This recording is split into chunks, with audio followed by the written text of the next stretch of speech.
ടിപ്പു കാലഘട്ടത്തിലാണല്ലേ ഇത്? 100-300 കൊല്ലമായിട്ട് ഇവിടുത്തെ കല്ലുകളൊക്കെ രണ്ട് നിലയായിരുന്നു. രണ്ട് നിലയായിരുന്നു.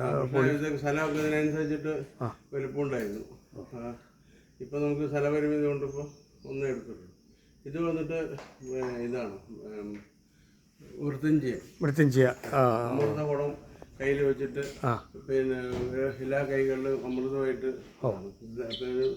ഇത് നടരാജൻ. നടരാജൻ. ഇത് ധ്യാനാവസ്ഥയിലുള്ള ധ്യാനാവസ്ഥയിലുള്ള അല്ലേ? അപ്പുറത്ത് കിരാതമൂർത്തിയാണോ ഇത്? അല്ല, അപ്പുറത്ത് പിന്നെ കിരാതമൂർത്തിയായിട്ട് വരും. അതെ അല്ലേ? അത് പിന്നെ വേട്ടക്കരൻ.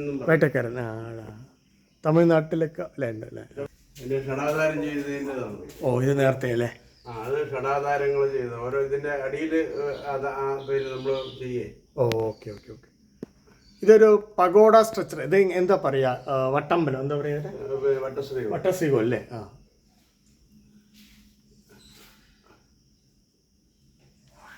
ഇതെല്ലാം പൊളിഞ്ഞതാണ് അല്ലേ? ഇതൊക്കെ പഴയ കാലത്ത് ഇരുമ്പ് കല്ലാണ് കണ്ടില്ലേ? കരികല്ലുകളാണ് കണ്ടില്ലേ? കംപ്ലീറ്റ്. ഓക്കെ. ഇത് ബാലാലയത്തിലേക്ക് മാറ്റിയതാണ്. പിന്നെ ഇങ്ങനെ ഇതാക്കില്ലേ? ഇത് ബാലാലയത്തിൽ കെട്ടിയിട്ടാണ് നമ്മൾ ഇതിനെ പിന്നെ അത് ഓലപ്പര വെച്ചിട്ടേ അപ്പുറത്ത് ഇതിനെ ചെറിയ വിഗ്രഹങ്ങളിലേക്ക് പിന്നെ അതേപോലെ വെച്ചിരിക്കും. ഇതല്ലേ?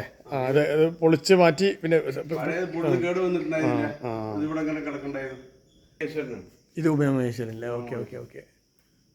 മറ്റേ ദ്വാരപാലകന്മാരാണ്. ഇത് മഹാവിഷ്ണു. ഇത് വന്നിട്ട് ശിവന്റെ അഘോരമാണ്. അഘോരമൂർത്തി. അഘോരമൂർത്തി. അതായത് 5 സദ്യോജാതൻ വാമദേവൻ എന്നൊക്കെ പറഞ്ഞ 5 മുഖമുണ്ട് ശിവന്. പഞ്ചമുഖം അല്ലേ? 5 മുഖം. 6ാമത്തെ ഒരു മുഖം കൂടി ഉണ്ട്.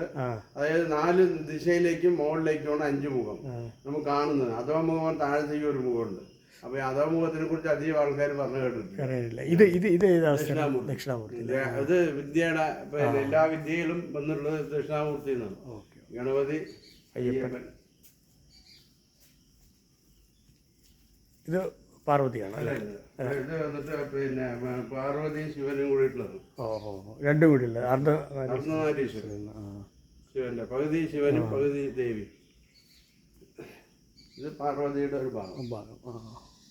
ഇത് ഭദ്രകാളി അല്ലേ? മുരുകൻ. ഇത് സുബ്രഹ്മണ്യം. ഇതിന് തത്വത്തിലേക്ക് പോയി 16,000